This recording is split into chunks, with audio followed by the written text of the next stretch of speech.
Hey guys, so let's talk some more about life on the manor for the peasants.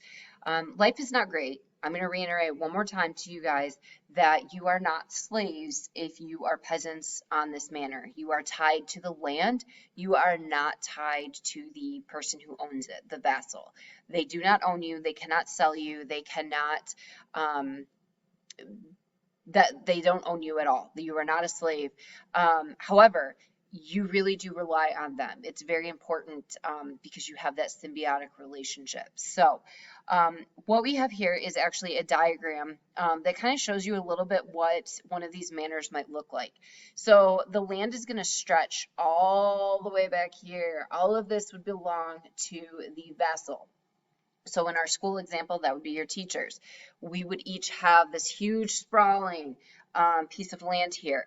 So basically, here's just a couple of things to point out. Obviously, right here, the Lord of the Manor has got the really nice big house. Look at that. It's made out of stone and stuff. Yeah, it's a big house. This might actually be me right here on horseback, coming to check on things. You guys are going to live in these little straw houses, as you can see here. You have your own little area. Everyone has their own.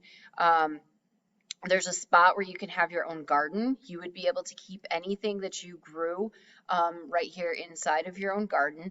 And you even have room where you can have some animals. Um, I should probably point out that any of these animals that you have, you don't really have a barn for them. So they just come in your house at night with you because you like animals, right? Hopefully, because you definitely share your house with your sheep and your pigs and your goats. So, um, your houses are made out of straw. They're probably pretty well constructed, but I would assume there's sort of still fire hazard a little bit. So keep that in mind.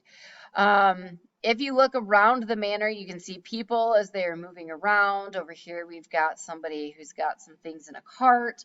Down at the bottom, they're harvesting the wheat. So you can see how, like, if you see our rolls that get left in the fields, or if you see bales of them, this is how they tied their wheat. And then it would get loaded onto a cart. That cart would come right across here, across this bridge, and it would actually go over here to the mill. So this works out pretty good because it's next to water.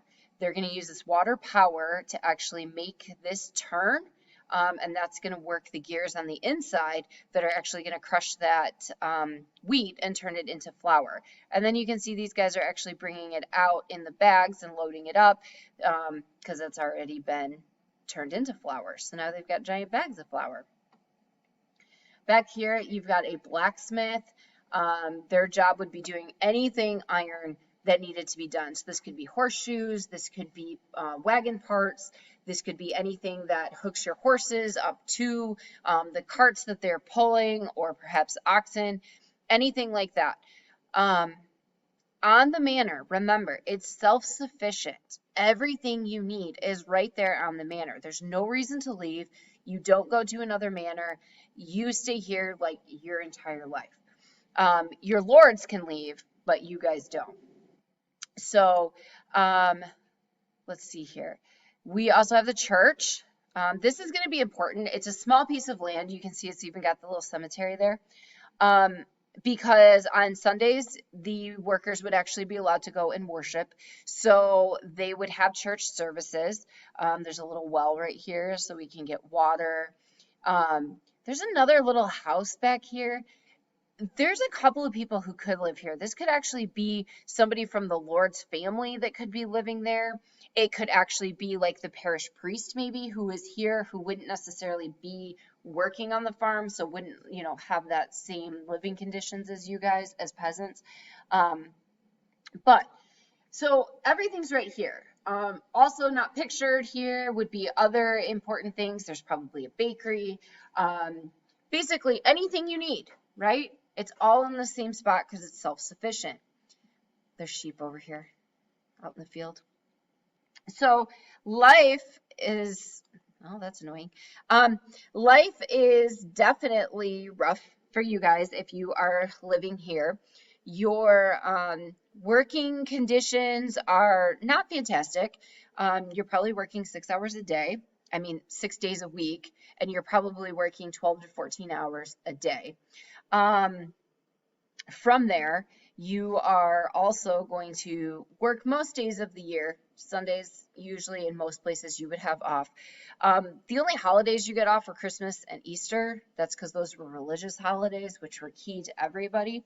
So you would get those off. In fact, oftentimes the vassal would give you guys, the whole manor, a pig to roast for Easter and Christmas. So you'd get meat that day because meat was not common at all in your diet. As a peasant, your diet consisted primarily of black bread, so think rye bread, dark bread like that, vegetables, usually including potatoes, onions, and turnips. And that's about it. If you were near a river, like you can see here, that works out really good for them. However, maybe you'd get fish out of here, possibly. If you get caught hunting anywhere out here in the vassal's fields, you can be punished very, very severely. Kids as young as like 4 or 5 would actually be helping on the manor because they would be helping to spread seeds, things like that. They could probably pull weeds. So you are working hard from a super young age and until you're old. So that's some of the manor. Now, things are a little bit different if you are a knight. So let's talk about knights. So this is a diagram that shows you a knight. I've got it kind of zoomed out just so that you can see the full image that's going on here. So this knight actually does not have full armor on like we were talking about in class. But he does have something that's called chainmail. So chainmail is this stuff right up here. It's all of these little tiny rings, and they actually get riveted together. And they riveted these whole things together by hand, and it took forever. And they're really little rings. They're tiny, like tiny, tiny. And so basically what this is it's flexible, which is nice for you because if you're wearing this from basically head to toe, you want some flexibility. You want to be able to move. But it's heavy. So this says that it weighed 20 to 30 pounds. And it does give way if you get hit, like we talked about the broadsword, if you were getting hit with one of those or one of the jousting pieces, if you got hit with the anything that was hard and heavy, that's still going to hurt you. This is not as good for you as full-blown armor, but it's lighter than armor, so there's that as well. So basically it tells you right here that they made this by having this one, wherever this little intersection is, they would flatten that together, basically riveting it together. And so look at his entire body is covered in chainmail. So this is really key for the earliest knights. Some of them actually will wear the chainmail underneath the full armor suit. So that's actually a whole lot of protection, hopefully. This actually is showing when they wore the chainmail without the full-blown armor. They would also wear this sort of uniform over top of it. I love this part. The tops of your hands are actually covered with chainmail. It's like a glove, but they actually put on the palms of your hands these leather pieces right here because that allowed you to grip onto things like your sword and your shield. Because if you were just using that chain mail, you're not going to be able to get a very good grip on it. Also, before we have full-blown armor, they have these things that look like catcher shin guards. This is what it looks like when our catchers wear in baseball. So these were made out of leather.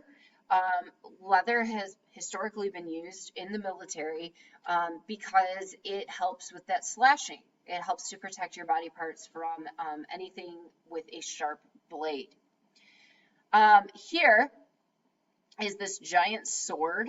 See, we mentioned this giant broadsword, very wide. It's interesting because they actually cut this groove down the middle of the blades because that takes just that little bit more of the steel out of it, making it a little bit lighter. Because again, carrying into battle your chainmail, your whole suit of armor, and your weapons that are heavy, like you've got a lot going on here.